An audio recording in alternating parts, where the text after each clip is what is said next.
नमस्कार मेरे प्यारे दोस्तों, मैं वैभव एक बार फिर से आप सबका आपके अपने ऑनलाइन प्लेटफ़ॉर्म पर बहुत-बहुत स्वागत करता हूं। जल्दी से सारे लोग आ जाइए, फिर आज के सेशन की हम लोग शुरुआत करेंगे। आज के सेशन में हम लोग आरआरबी के एग्ज़ाम में, रेलवे के एग्ज़ाम में हिस्ट्री से पूछे गए प्रश्नों को करने वाले हैं। तो मेरे जो भी भाई-बहन ग्रुप डी की तैयारी कर रहे हैं या फिर आरआरबी, रेलवे के किसी भी अन्य एक दिवसीय एग्ज़ाम की तैयारी कर रहे हैं, तो आज का सेशन बहुत ही महत्वपूर्ण होने वाला है, क्योंकि रेलवे के एग्ज़ाम में पूछे गए हिस्ट्री से पूछे गए सभी प्रश्नों को आज के सेशन में हम लोग करने वाले हैं। तो जितने लोग जुड़ते चल रहे हैं, सभी लोग जल्दी से आ जाइएगा, सेशन को एक बार लाइक कर दीजिएगा, शेयर कर दीजिएगा, चैनल पर पहली बार होंगे तो सब्सक्राइब ज़रूर कर लीजिएगा। चलिए शुरू करते हैं आज की क्लास को।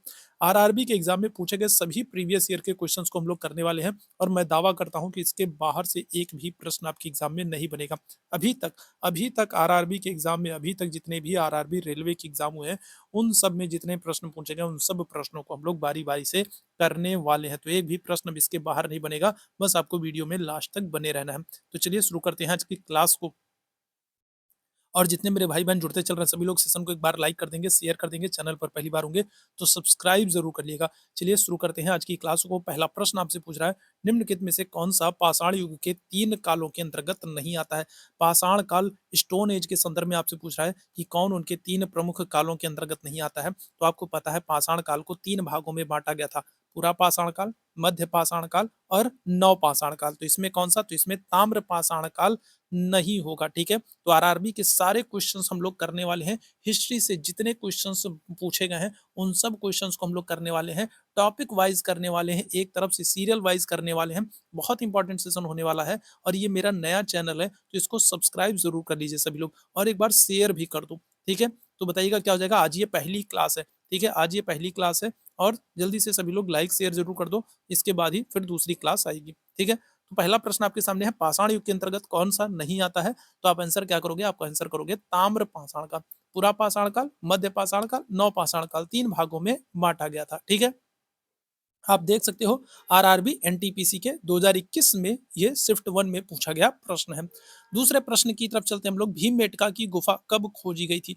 तो भीमबेटका की गुफाओं से आपसे प्रश्न पूछा गया है। तो भीमबेटका की जो गुफा है, आप याद रखेंगे ये कहाँ पर है? तो ये मध्य प्रदेश के रायसेन जिले में है, और ये गुफा चित्रकारी के लिए प्रसिद्ध है। जो ये भीमबेटका की गुफा है, इसकी दीवालों पर चित्र बनाए गए हैं। पाषाणकालीन मानव के द्वारा चित्रों के जो है चित्रों को बनाए जाने के प्रमाण मिलते हैं। भीमबेटका की गुफा मध्य प्रदेश में रायसेन जिले में है, और इसकी खोज किसने की थी? तो इसकी खोज की थी वीएस वाकड़कर ने की थी, और भीमबेटका की गुफा जो है ये 1957-58 में खोजी गई थी। ऑप्शन संख्या क्या कर दोगे? बी आंसर कर दोगे। आरआरबी एनटीपीसी में 2021 में पूछा गया प्रश्न।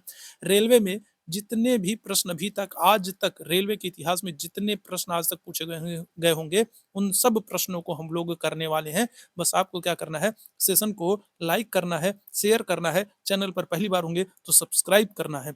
चलिए आगे बढ़ेंगे अगले प्रश्न की तरफ। भीमबेटका, तो भीमबेटका के शैलाश्रय निम्न में से किसके लिए प्रसिद्ध है? तो अभी मैंने आप लोगों को बताया कि जो भीमबेटका की गुफा है, वो मध्य प्रदेश में आपको रायसेन जिले से मिलेगी। कहाँ से? तो मध्य प्रदेश में रायसेन जिले से भीमबेटका की गुफा मिलेगी, और इसमें क्या होगा? इसमें पाषाणकालीन जो मानव हैं, उनके द्वारा क्या हो जाएगा? उनके द्वारा मानव के चित्रकारी किए जाने के प्रमाण मिलते हैं। तो मौर्य वंश के दौरान की गई चित्रकारी, ये तो होगा नहीं। मुगलों की मूर्तिकला के चिन्ह, ये तो होगा नहीं। प्रारंभिक द्रविड़ कला के चिन्हों की वजह से, या फिर होगा भारतीय उपमहाद्वीप में मानव जीवन के प्राचीनतम। तो पाषाणकालीन मानव ही तो प्राचीनतम मानव था। पाषाण काल एकदम प्रारंभिक काल था। तो क्या हो जाएगा? तो आप आंसर करोगे ऑप्शन संख्या डी। भारतीय उपमहाद्वीप पर मानव जीवन के प्राचीनतम चिन्हों की वजह से जो पाषाणकालीन मानव हैं, उनके द्वारा आपको क्या हो जाएगा? चित्रकारी करने के प्रमाण मिलते हैं। आप देख सकते हो, मध्य प्रदेश के विंध्य क्षेत्र में भोपाल के दक्षिण पूर्व में रायसेन जिले में स्थित भीमबेटका की गुफाएं मानव जीवन के प्राचीनतम चिन्हों के प्रमाण मिले हैं। यहाँ से अधिकांश चित्रकारी मध्य पाषाण युग की है, किंतु यहाँ उत्तर पाषाण और ताम्र पाषाण काल के चित्र भी प्राप्त होते हैं, ठीक है? तो भीमबेटका कहाँ पर है? मध्य प्रदेश में रायसेन जिले में है, और मानव के द्वारा चित्रकारी किए जाने के प्रमाण मिलते हैं। आगे बढ़ेंगे अगले प्रश्न की तरफ। भारत में पाषाणकालीन शिला चित्रकारी कहाँ पाई गई है? तो क्या आंसर करोगे? नालंदा में, भीमबेटका में, एलिफेंटा में, या फिर बाघ की गुफाओं में? तो आप आंसर करोगे भीमबेटका। अभी तो बात हो रही थी भीमबेटका, ठीक है? चलिए आगे बढ़ेंगे हम लोग अगले प्रश्न की तरफ चलेंगे। अगला प्रश्न आपके सामने है, निम्नलिखित में से कौन सा मानव गतिविधियों एवं सभ्यता के प्राक ऐतिहासिक काल का सही अनुक्रम है? बताइएगा। तो सही कालानुक्रम में आपको व्यवस्थित करना है। आपको 4 ऑप्शन दिया गया है। सेशन को एक बार आप लोग शेयर कर दो, क्योंकि बहुत ही महत्वपूर्ण ये सेशन होने वाला आप लोगों के लिए। और चैनल पर पहली बार हो तो सब्सक्राइब कर लो, ये नया चैनल है और इस पर आज ये पहली क्लास हो रही है, ठीक है? और आरआरबी के एग्ज़ाम की अगर आप तैयारी कर रहे हो, अभी तो ग्रुप डी की वैकेंसी जो है वो तो आपके सामने है, आप लोग देख ही रहे हो, ठीक है? तो ग्रुप डी की वैकेंसी हो गई या फिर आरआरबी रेलवे की कोई अन्य वैकेंसी होगी, किसी भी जो है आप रेलवे की वैकेंसी के जो है एग्ज़ाम की तैयारी कर रहे हो, तो ये सेशन बहुत ही महत्वपूर्ण है, क्योंकि रेलवे के इतिहास में आज तक जितने भी प्रश्न पूछे गए होंगे, उन सब को हम लोग करने वाले हैं, ठीक है? बस सेशन को आपको शेयर करना है, चैनल को सब्सक्राइब करके रखना है। बताइएगा क्या हो जाएगा? तो मानव गतिविधियों का अगर हम लोग सही क्रम की बात करेंगे, तो आपको पता है सबसे पहले कौन-सा? तो सबसे पहले पूरा पाषाण काल आएगा, उसके बाद क्या होगा? उसके बाद मध्य पाषाण काल आएगा, उसके बाद क्या होगा? नव पाषाण काल आएगा और उसके बाद क्या होगा? ताम्र पाषाण काल आएगा। तो ऑप्शन संख्या क्या कर दोगे? ए आंसर कर दोगे। देखो, सबसे पहले क्या होगा? पूरा पाषाण काल, फिर मध्य पाषाण काल और फिर नव पाषाण काल। ऑप्शन संख्या ए बिल्कुल करेक्ट हो जाएगा, ठीक? आगे बढ़िएगा, यहाँ पर आप देख सकते हो, ठीक है? प्रागैतिहासिक काल, आद्य ऐतिहासिक काल और ऐतिहासिक काल। प्रागैतिहासिक काल, प्रागैतिहासिक काल क्या होता था? तो प्रागैतिहासिक काल वो काल होता था जिसमें हमको कोई भी लिखित प्रमाण नहीं मिलते हैं। आद्य ऐतिहासिक काल में क्या होगा? लिखित प्रमाण तो मिलते हैं लेकिन उनको पढ़ा नहीं जा सका। जैसे सिंधु घाटी सभ्यता, क्या होगा? आद्य ऐतिहासिक होगा, क्योंकि वहाँ पर लिखित प्रमाण मिले हैं लेकिन सिंधु घाटी सभ्यता की लिपियों को पढ़ा नहीं जा सका। और ऐतिहासिक काल क्या होगा? ऐतिहासिक काल वो होता है जहाँ पर हमको क्या हो रहा है? जहाँ पर हमको लिखित प्रमाण मिले हैं और उनको पढ़ा भी जा सका है। ठीक है? चलिए, आगे बढ़ेंगे, सिंधु घाटी सभ्यता की बात करेंगे। सिंधु घाटी सभ्यता के समय शिल्प निर्माण के लिए कहाँ से सीप प्राप्त की जाती थी? तो सिंधु घाटी सभ्यता में अगर हम लोग बात करेंगे, तो सीप उद्योग काफ़ी प्रसिद्ध था और जो है इस शिल्प निर्माण के लिए जो सीप है, तो सीप कहाँ से प्राप्त की जाती थी? जयपुर, सुरतोगोई, नागेश्वर या फिर रोपड़। आंसर क्या करोगे? आप आंसर कर दोगे नागेश्वर। क्या आंसर कर दोगे? आप आंसर कर दोगे नागेश्वर। नागेश्वर कहाँ पर है? तो ये गुजरात में है और यहाँ से सीप प्राप्त की जाती थी, जिसका उपयोग शिल्प निर्माण के लिए किया जाता था। तो नागेश्वर आंसर कर दोगे, ऑप्शन संख्या सी बिल्कुल करेक्ट हो जाएगा, ठीक है? आगे बढ़िएगा, अगले प्रश्न की तरफ चलेंगे, अगले प्रश्न की तरफ चलेंगे हम लोग।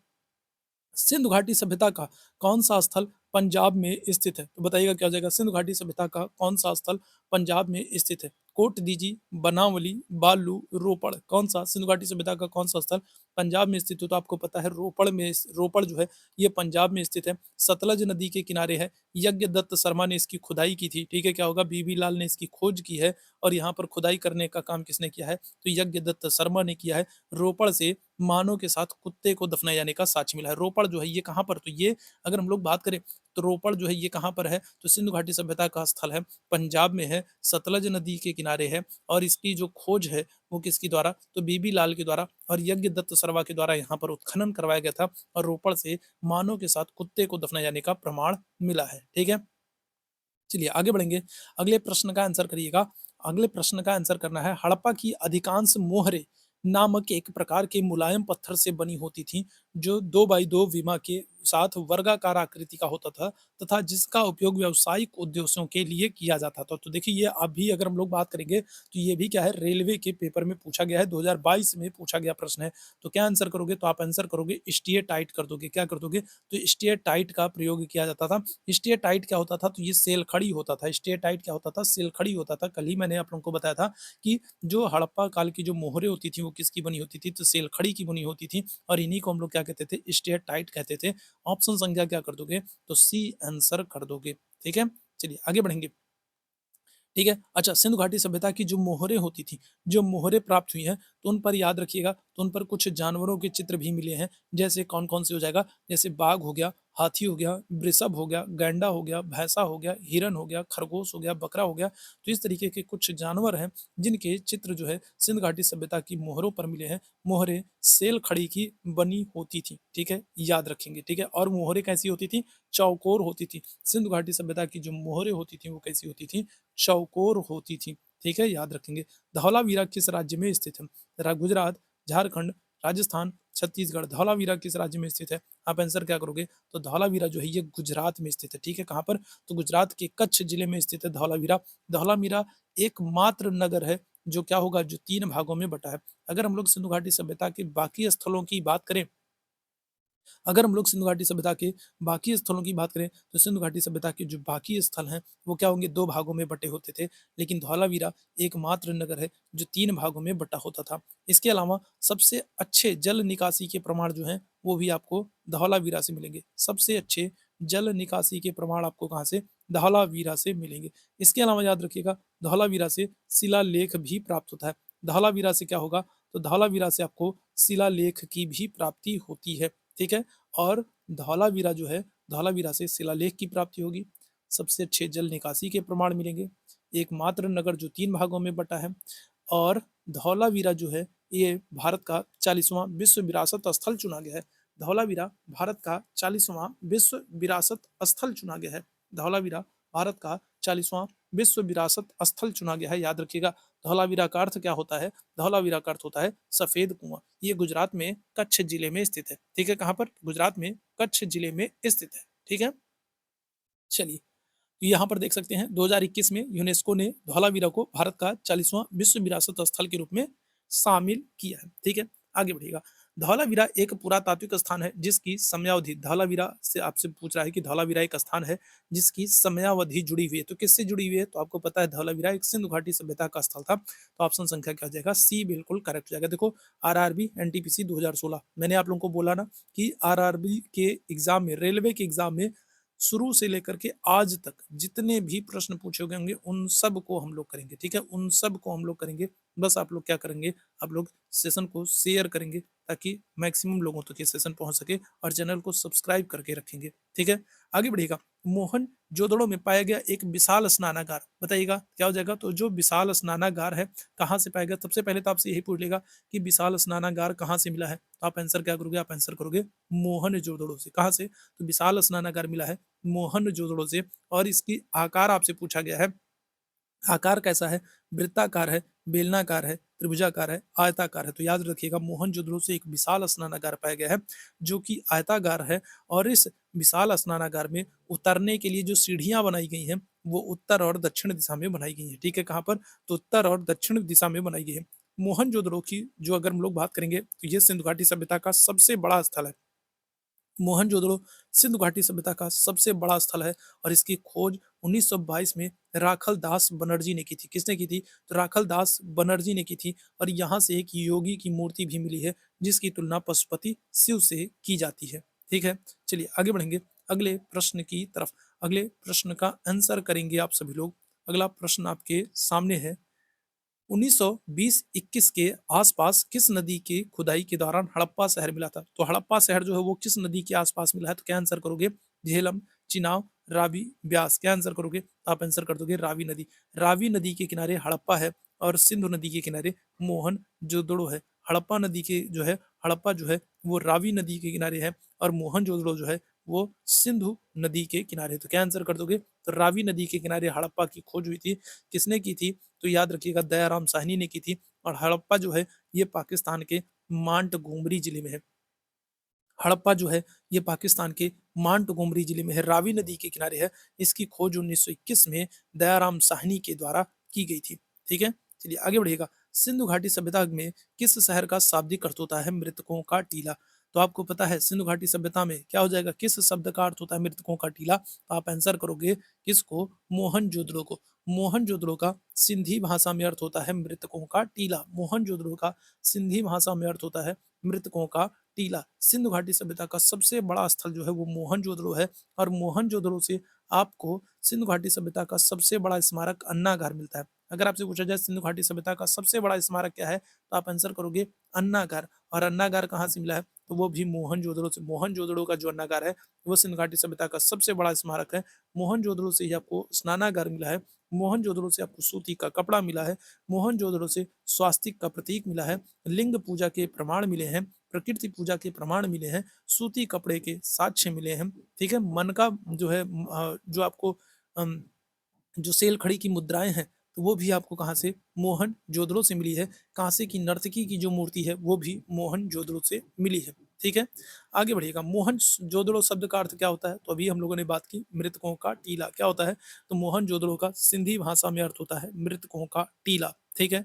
चलिए आगे बढ़ेंगे। मोहनजोदड़ो कहाँ पर स्थित है? खैबर पख्तूनख्वा पंजाब, बलूचिस्तान, सिंध। तो क्या आंसर होगा? तो आपको पता है मोहनजोदड़ो जो है वो सिंधु नदी के किनारे सिंध प्रांत में है। मोहनजोदड़ो सिंधु नदी के किनारे सिंध प्रांत में है और इसकी खोज 1922 में राखल दास बनर्जी ने की थी। ठीक है, याद रखेंगे। आगे बढ़ेंगे। हड़प्पा सभ्यता का कौन सा शहर विशिष्ट रूप से मनके बनाने, देखो बहुत ही अच्छा सा प्रश्न है, बहुत ही महत्वपूर्ण प्रश्न है। हड़प्पा सभ्यता का कौन सा शहर विशिष्ट रूप से मनके बनाने, सीप काटने, धातु की वस्तुएं बनाने, मुहर बनाने और तराजू का निर्माण करने आदि शिल्प उत्पादन कार्यों के लिए जाना जाता था। तो बताइएगा कौन जाएगा? तो हड़प्पा सभ्यता का कौन सा स्थल है विशेष रूप से जो मनका बनाने के लिए? मोहनजोदड़ो, हड़प्पा, नागेश्वर या फिर चनहुदड़ो। तो क्या आंसर कर दोगे? तो आपको पता है चनहुदड़ो। चनहुदड़ो जो है वो मनका बनाने के लिए प्रसिद्ध है। चनहुदड़ो ये क्या है? तो अगर हम लोग चनहुदड़ो की बात करेंगे तो चनहुदड़ो जो है ये आपको पता है मनका बनाने के लिए प्रसिद्ध है। चनहुदड़ो की खोज किसने की थी? तो चनहुदड़ो की जो खोज है वो एन जी मजूमदार ने की थी। किसने की थी? तो चनहुदड़ो की खोज एन जी मजूमदार ने की थी। यहाँ से चनहुदड़ो से प्रश्न आपके एग्जाम में बनता है, आप याद रखेंगे। याद रखेंगे, चनहुदड़ो बहुत इंपॉर्टेंट है।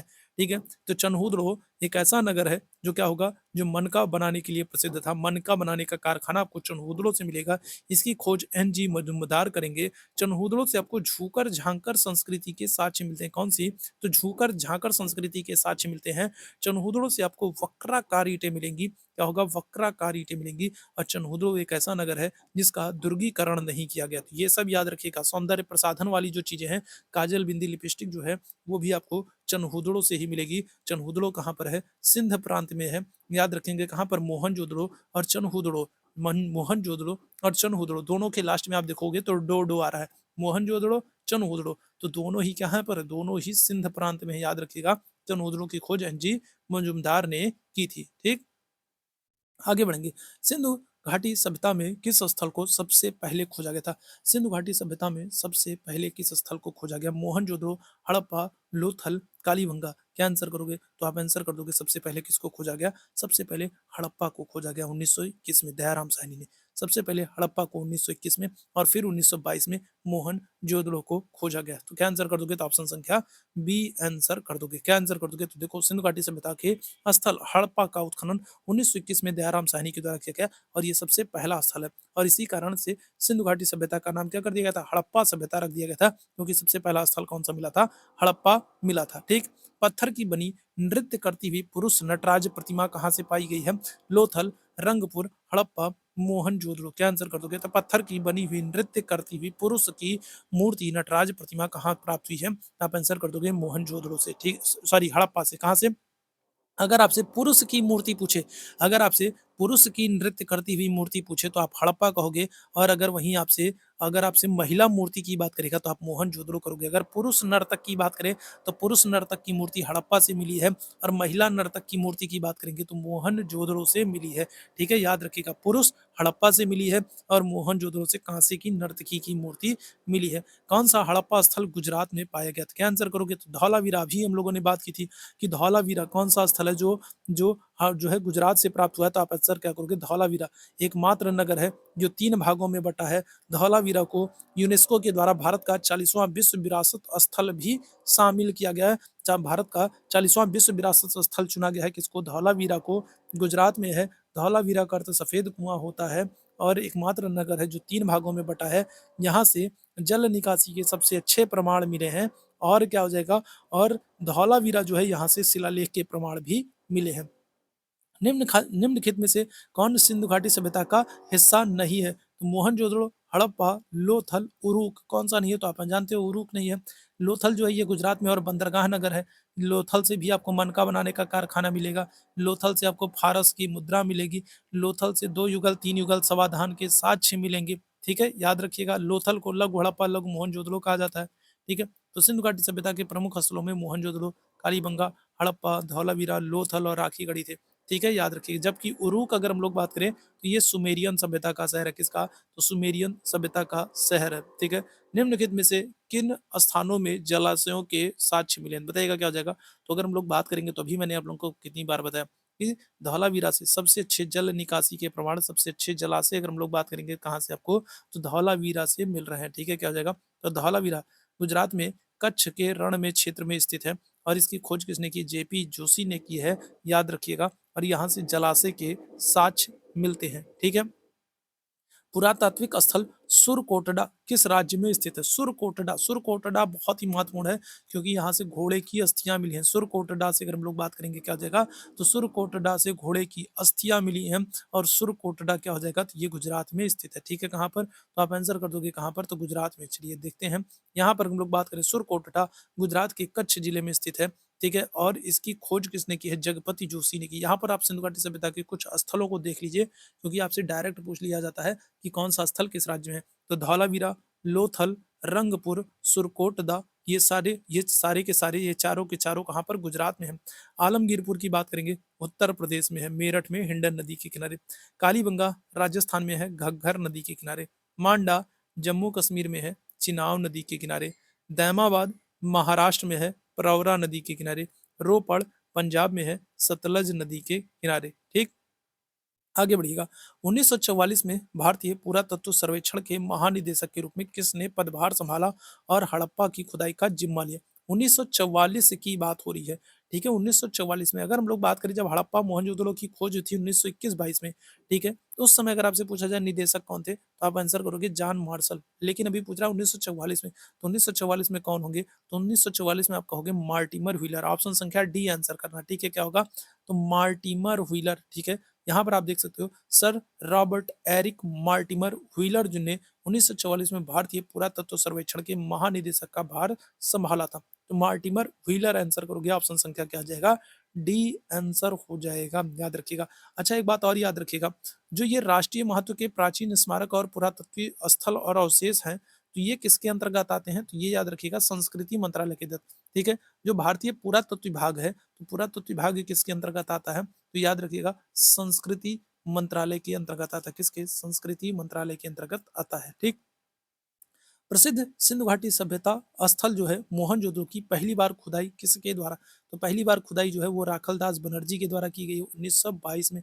मोहनजोदड़ो का जो शाब्दिक अर्थ होता है वो होता है मृतकों का टीला। मोहनजोदड़ो पाकिस्तान के सिंध प्रांत में लरकाना जिले में सिंधु नदी के किनारे स्थित है। यहाँ से आपको क्या होगा, तो मोहनजोदड़ो से आपको विशाल स्नानागार मिलेगा, ठीक है?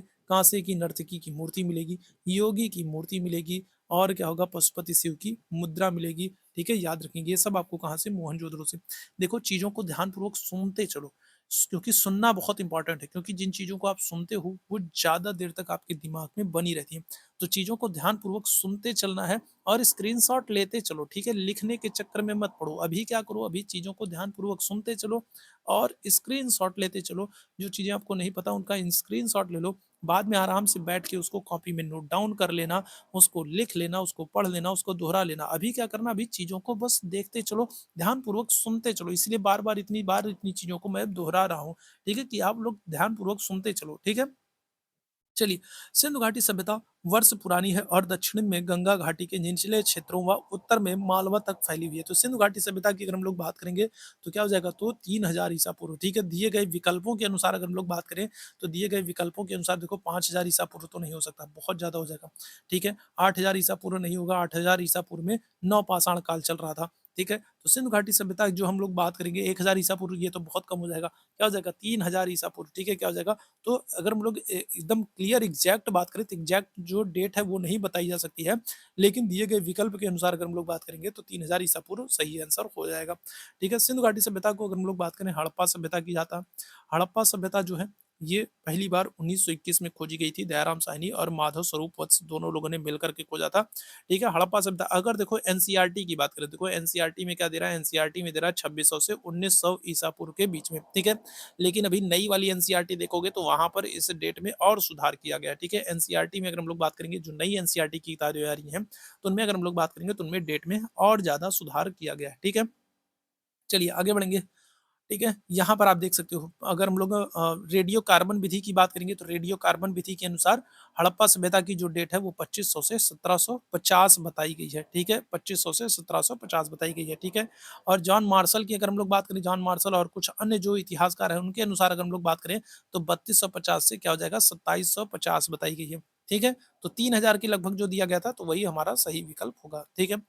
का विकास 5000 ईसा पूर्व से मालवा के दक्षिण की ओर और उत्तर की ओर गंगा नदी घाटी की अगर हम लोग बात करेंगे तो यहाँ पर पूछ रहा है। तो देखो ये प्रश्न पूछा गया है। तो कई सारे ऐसे प्रश्न होते हैं, कई सारे ऐसे प्रश्न होते हैं जिनको हम लोग क्या करते हैं, जिनको हम लोग विकल्पों के आधार पर करते हैं। अब देखो यहाँ पर 5000 बीसी कह रहा है, बिफोर जो है क्राइस्ट कह रहा है, ठीक है। बिफोर कॉमन ईरा कह रहा है। बीसीई का फुल फॉर्म क्या होता है? बीसीई का फुल फॉर्म होता है बिफोर कॉमन ईरा, ठीक है, याद रखिएगा। बीसीई फुल फॉर्म आपके सीटेट में पूछा जाता है। अगर कोई मेरे भाई बहन सीटेट का पेपर देंगे तो वहां पर बीसीई का फुल फॉर्म पूछा जाता है। याद रखिएगा, बीसीई का फुल फॉर्म होता है बिफोर कॉमन ईरा। तो 5000 बीसीई से अगर हम लोग बात करेंगे तो देखो 5000 ईसा पूर्व में आर्य सभ्यता तो हो नहीं सकती थी, मगध हो नहीं सकता था, मौर्य साम्राज्य हो ही नहीं सकता था। तो एक ही ऑप्शन बचा, तो क्या आंसर करोगे? सिंधु घाटी सभ्यता कर दोगे, ठीक है। तो कई बार क्या होता है, हम लोग विकल्पों के आधार पर भी प्रश्नों को करते हैं, ठीक है।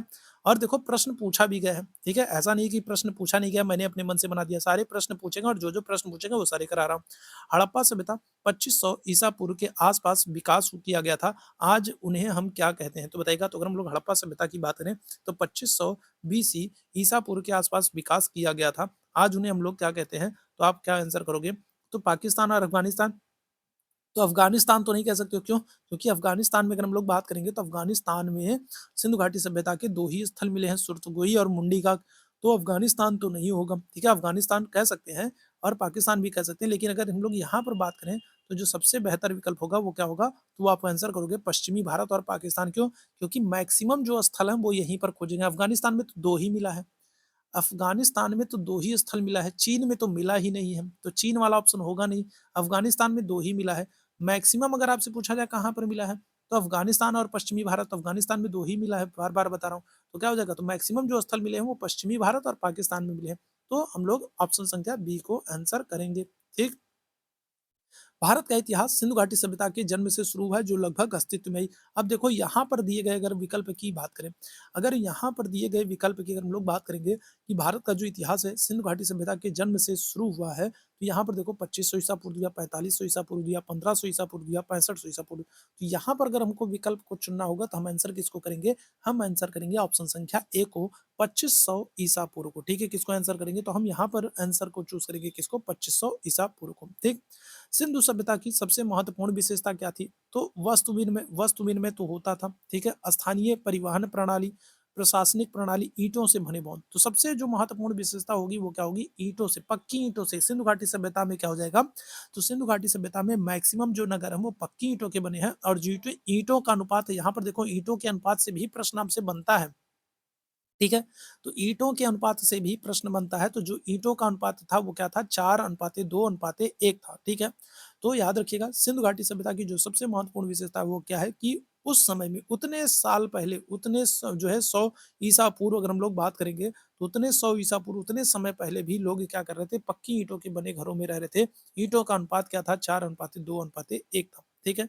सिंधु घाटी सभ्यता क्या हो जाएगा? ताम्र युगीन है, अक्ष युगीन है, लौह युगीन है या फिर कांस्य युगीन है? तो क्या आंसर करोगे? तो सिंधु घाटी सभ्यता आपको पता है कांस्य युगीन सभ्यता है, क्योंकि सबसे पहली बार कांसे का प्रयोग सिंधु घाटी सभ्यता में हुआ था, ठीक है। सबसे पहले कांसे का प्रयोग जो है वो सिंधु घाटी सभ्यता में हुआ था, इसीलिए सिंधु घाटी सभ्यता को कांस्य युगीन सभ्यता कहा जाता है।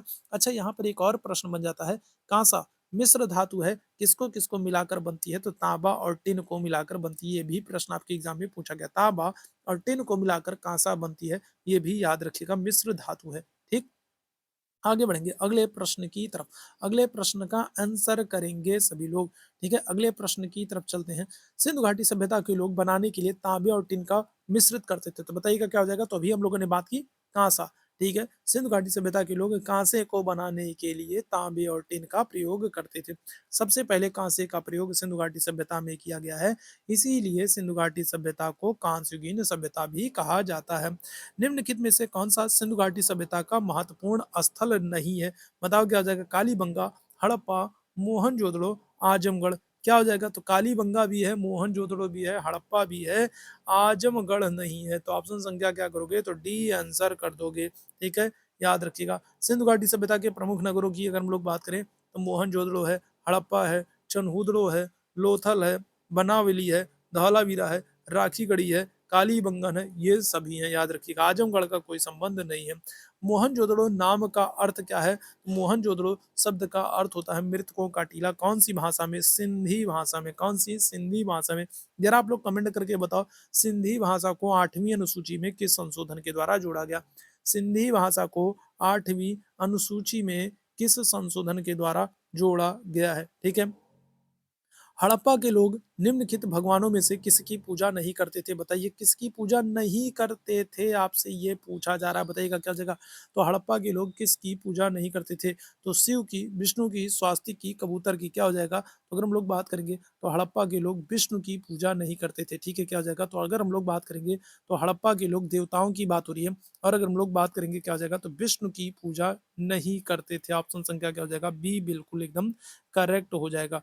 ठीक है, याद रखिएगा। और पशुपति शिव जो है, जो पशुपति शिव हैं जो हैं, तो ये तो प्रिय, जो है प्रिय देवता थे। ठीक है, क्या थे? तो ये तो प्रिय देवता थे पशुपति शिव। ठीक है, याद रखिएगा, जिनको योगी की मूर्ति के रूप में दिखाया गया है। इसके अलावा स्वास्तिक पूजा, पीपल वृक्ष पूजा, लिंग पूजा, ये सब की मूर्ति पूजा, ये सब के साक्ष्य आपको हड़प्पा सभ्यता में मिलते हैं। इसके अलावा पशु, पक्षी, जल, वृक्ष, सर्प, अग्नि आदि की पूजा हड़प्पा सभ्यता में की जाती थी। ठीक है। सिंधु सभ्यता के लोग की पूजा करते थे, तो किसकी करते थे? तो अभी बात हुई है पशुपति शिव की करते थे। सिंधु घाटी सभ्यता एक नगरीय सभ्यता, याद रखेंगे। ठीक है, जो एक्स्ट्रा फैक्ट्स आप लोगों को बता रहा हूँ उनको ध्यानपूर्वक सुनते चलिएगा, क्योंकि वहां से मैक्सिमम प्रश्न आपके एग्जाम में पूछा गया। सिंधु घाटी सभ्यता जो है वो एक नगरीय सभ्यता है। ठीक है, सिंधु घाटी सभ्यता के लोग जो है वो पशुपति शिव की पूजा करते थे, और पशुपति शिव या फिर कहें योगी की जो मूर्ति है वो मोहनजोदड़ो से मिली है। सिंधु घाटी सभ्यता में विशाल स्नानागार मोहनजोदड़ो से मिला।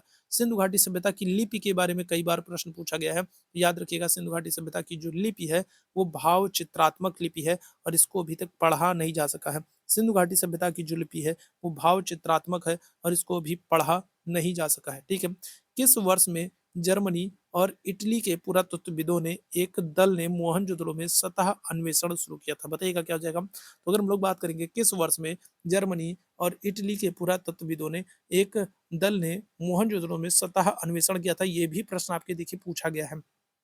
क्या आंसर करोगे? तो 1980 में, क्या क्या करोगे आंसर? 1980 में जर्मनी और इटली के पुरातत्वविदों ने की एक संयुक्त टीम ने मोहनजोदड़ो में सतह अन्वेषण को प्रारंभ किया था। 1986 में अमेरिकी दल के द्वारा उत्खनन कार्य किया गया। ठीक है, और 1990 में आर एस बिष्ट ने धौलावीरा में उत्खनन कार्य को प्रारंभ किया था। हड़प्पा सभ्यता की मोहरों पर निम्नलिखित में से कौन सा पशु अक्सर दिखाई पड़ता है? तो बैल, लोमड़ी, शेर, हिरन। क्या आंसर करोगे? तो आपको पता है सिंधु घाटी सभ्यता का जो सबसे प्रिय पशु था वो कुबड़ वाला सांड या फिर बैल था। तो उसकी जो है आकृति क्या होगी? मोहरों पर आपको सर्वाधिक दिखाई पड़ेगी। हड़प्पा सभ्यता में अगर हम लोग बात करेंगे तो मोहरें कैसी होती थी? आयताकार, गोलाकार, वर्गाकार, बेलनाकार सभी होती थी। ठीक है, इन मोहरों पर हाथी, गैंडा, बाघ, बकरी व बैल जैसे पशुओं की आकृति विद्यमान होती थी। याद रखिएगा। ठीक है, चलिए, निम्नलिखित में से कौन सा स्थल शिल्प कलाओं के उत्पादन से संबंधित नहीं है? कौन सा स्थल शिल्प कला के उत्पादन से संबंधित नहीं? तो बालाकोट, चनहुदड़ो, मांडा या फिर नागेश्वर। क्या आंसर कर दोगे? तो नागेश्वर हम लोगों ने बात की थी, गुजरात में है, सीप उद्योग के लिए प्रसिद्ध है। चनहुदड़ो अगर हम लोग बात करेंगे तो मनका बनाने के लिए, कारखाने के लिए प्रसिद्ध है। बालाकोट की अगर हम लोग बात करेंगे तो वहां से भी आपको सीप की बनी हुई चूड़ियां देखने को मिलेंगी। मांडा नहीं होगा। मांडा कहाँ पर है? तो ये जम्मू कश्मीर में चिनाब नदी के किनारे। मांडा कहाँ पर है? जम्मू कश्मीर में चिनाब नदी के किनारे है, याद रखेंगे। ठीक है, चलिए, ठीक है। तो यहाँ से क्या हो रहा है? तो यहाँ पर हम लोग बात, चलिए 50 क्वेश्चंस कर लेते हैं। ठीक है, क्या कर लेते हैं? 50 क्वेश्चंस हम लोग कर लेते हैं। ठीक है, चलिए आगे अगर हम लोग बात करेंगे, आगे हमारा वैदिक सभ्यता शुरू हो रहा है। ऋग्वेद में 1028 सूक्त हैं, जिसे 10 पुस्तकों में वर्गीकृत किया गया है, जिन्हें के नाम से जाना जाता है। तो अगर हम लोग बात करेंगे क्या हो जाएगा, तो ऋग्वेद में आपको पता है 1028 सूक्त हैं, और 10 मंडल हैं। जो 10 पुस्तकों में विभाजित किया गया है उनको क्या कहा जाता है? उनको मंडल कहा जाता है। ऋग्वेद सबसे प्राचीन वेद है, इसमें 10 मंडल हैं और 1028 सूक्त हैं। याद रखेंगे, ऑप्शन संख्या क्या हो जाएगा? ए बिल्कुल करेक्ट हो जाएगा। ठीक है, आगे बढ़िएगा। बृहदारण्यक और बृहदारण्यक, मुंडक और तैत्तिरीय निम्नलिखित में से किस श्रेणी के धार्मिक ग्रंथों के उदाहरण है? तो क्या आंसर करोगे? तो आप आंसर करोगे उपनिषद। अगर हम लोग बृहदारण्यक की बात करें, मुंडक की बात करें, तैत्तिरीय की बात करें तो ये सब क्या है, तो ये सब उपनिषद हैं, ठीक है, क्या है, तो ये सब उपनिषद है, बृहदारण्यक उपनिषद, मुंडकोपनिषद, तैत्तिरीय उपनिषद, ठीक है, याद रखिएगा। और मुंडकोपनिषद से ही क्या किया गया, सत्यमेव जयते लिया गया, मुंडकोपनिषद से ही क्या किया गया, सत्यमेव जयते लिया गया, ठीक है, याद रखिएगा। पुराणों की संख्या अगर आपसे पूछा जाए तो क्या आंसर करोगे, तो पुराणों की संख्या 18 है और मत्स्य पुराण सबसे प्राचीन है। हिंदू धर्म में देव को पौधों के स्वामी, रोगों के उपचारक और धन के दाता माना गया है। तो बताइएगा क्या हो जाएगा, तूषा, यम, वरुण या फिर सोम, क्या हो जाएगा, तो क्या हो जाएगा, हिंदू धर्म में अगर हम लोग बात करेंगे तो हिंदू धर्म में देव को पौधों के स्वामी, रोगों के उपचारक और धन के दाता के रूप में जाना जाता है। किसको, ऊषा को, वारुणी को, यम को या फिर सोम को। क्या आंसर करोगे, तो आंसर आप क्या कर दोगे, तो आप आंसर कर दोगे किसको, चलिए तो यहाँ पर हम लोग बात करेंगे तो आंसर आप कर दोगे किसको, सोम को आंसर कर दोगे, किसको, सोम को आंसर कर दोगे। और आपको पता है ऋग्वेद का जो 9वां मंडल है वो सोम को समर्पित है, क्या हो जाएगा, तो ऋग्वेद का जो 9वां मंडल है वो सोम को समर्पित है, ठीक है। वरुण की अगर हम लोग बात करें तो वरुण जो है ये क्या हो जाएंगे, तो ये ऋतु परिवर्तन के देवता, विश्व के नियामक, सत्य के प्रतीक, वरुण को समुद्र का देवता माना गया है। उषा जो है ये भोर की देवी है, जैसे हम लोग कहते हैं ना उषा काल चल रहा है, ठीक है, प्रातः काल चल रहा है, तो उषा जो है भोर की देवी मानी गई है। जबकि यम को मृत्यु को लोक का या मृत्यु का देवता माना गया।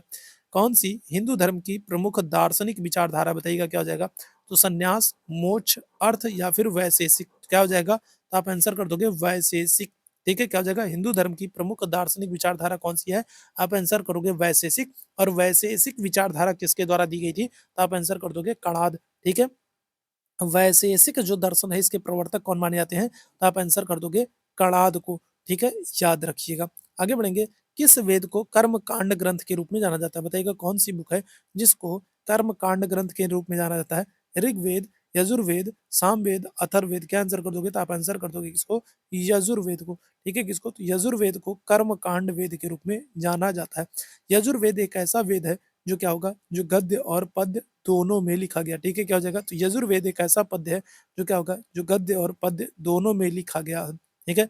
और यजुर्वेद में जो मंत्रों का उच्चारण करता था वो अधुर्य कहलाता था, ठीक है, कहलाता था, तो अधुर्य कहलाता था, याद रखिएगा, ठीक है। ऋग्वेद में 10 मंडल है, 1028 सूक्त है, 10,600 ऋचाएं हैं, ठीक है। और ऋग्वेद में जो इन रचाओं को पढ़ता था उसे होत्र या होता कहते थे, ठीक है, क्या करते थे, उसे होत्र या होता कहते थे।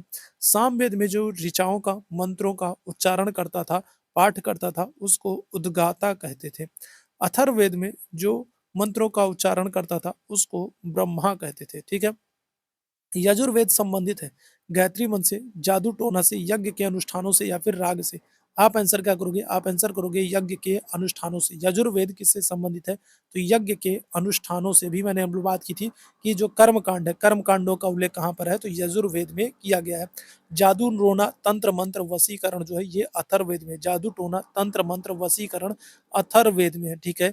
राग की अगर हम लोग बात करें, संगीत की बात करें तो वो सामवेद में है, ठीक है, कहाँ पर है, सामवेद में है, ठीक है, याद रखिएगा, ठीक है। चलिए, यजुर्वेद की कितनी शाखाएं आपसे पूछा जा रहा है, क्या आंसर करोगे, तो यजुर्वेद की 2 शाखाएं हैं, कौन कौन सी, शुक्ल यजुर्वेद, कृष्ण यजुर्वेद, ठीक है, क्या हो जाएगा, तो अगर हम लोग यजुर्वेद की बात करें, यजुर्वेद की 2 शाखाएं हैं, शुक्ल यजुर्वेद और कृष्ण यजुर्वेद। और याद रखिएगा यजुर्वेद एक ऐसा वेद है जो गद्य और पद्य दोनों में लिखा गया है। और यजुर्वेद एक ऐसा वेद है जो क्या है, जिसमें जिसमें अगर हम लोग बात करेंगे तो कर्म कांडों का उल्लेख है। वैदिक ग्रंथों के अनुसार संग्रहिती का कार्य क्या होता था, बताइएगा, तो अगर हम लोग बात करें वैदिक ग्रंथों के अनुसार संग्रहिती का कार्य क्या होता था, कोषाध्यक्ष, खजांची का, सारथी का, कर संग्राहक का या फिर चारण का। देखो, कर संग्राहक जो होता था वो तो समाहर्ता होता था, जो कर संग्राहक होता था वो क्या होता था, जो कर संग्राहक होता था वो तो समाहर्ता होता था। संग्रहिती जो होता था वो कोषाध्यक्ष होता था, क्या होता था, तो समाहर्ता अगर हम लोग बात करें तो समाहर्ता जो होता था तो वो कर संग्राहक होता था। और संग्रहिती जो होती थी वो क्या होता था, वो कोषाध्यक्ष या खजांची होता था, ठीक है, याद रखिएगा। आगे बढ़ेंगे, हिंदू धर्म हिंदू धर्म पुरुषार्थ जीवन के लक्ष्य के माध्यम से जीवन में पूर्ण भागीदारी को प्रोत्साहित करता है। निम्न में से कौन सा एक पुरुषार्थ नहीं है, काम, मोक्ष, सत्य, अर्थ, क्या हो जाएगा, जल्दी से बताइएगा क्या हो जाएगा, काम, मोक्ष, सत्व, अर्थ। तो आपने सुना होगा धर्म, अर्थ, काम, मोक्ष, आपने सुना होगा, है ना, तो इसमें सत्व नहीं होगा, ऑप्शन संख्या क्या हो जाएगा, बी बिल्कुल करेक्ट हो जाएगा, ठीक है। अगर हम लोग बात करें प्राचीन काल में मनुष्य के उद्देश्यपूर्ण जीवन को व्यतीत करने हेतु आश्रम व्यवस्था का निर्धारण किया गया था। निर्धारित आश्रम व्यवस्था की सफलता पुरुषार्थ पर ही निर्भर होती थी और ये 4 पुरुषार्थ कौन से थे कि आप धर्म का पालन करो, अर्थ मतलब पैसा कि जीविकोपार्जन के लिए भी काम करो, काम काम मतलब क्या करो, काम मतलब काम से है, ठीक है? और मोक्ष और इसके बाद क्या करो, कुछ ऐसे कार्य करो जिससे आपको क्या हो सके मोक्ष। तो इन्हें चतुर्वर्ग भी कहा गया है, ठीक है? याद रखिएगा इसमें सत्व नहीं है, ठीक? निम्नलिखित में से कौन-सा ग्रंथ वैदिक साहित्य का हिस्सा नहीं है?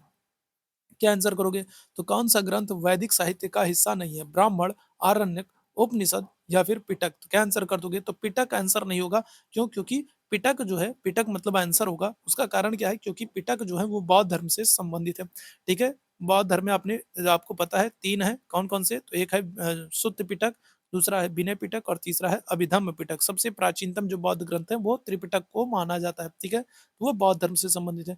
वैदिक साहित्य का हिस्सा पिटक नहीं है बल्कि ब्राह्मण, आरण्यक, उपनिषद ये सभी क्या है? तो ये सभी हिस्से हैं, ठीक है?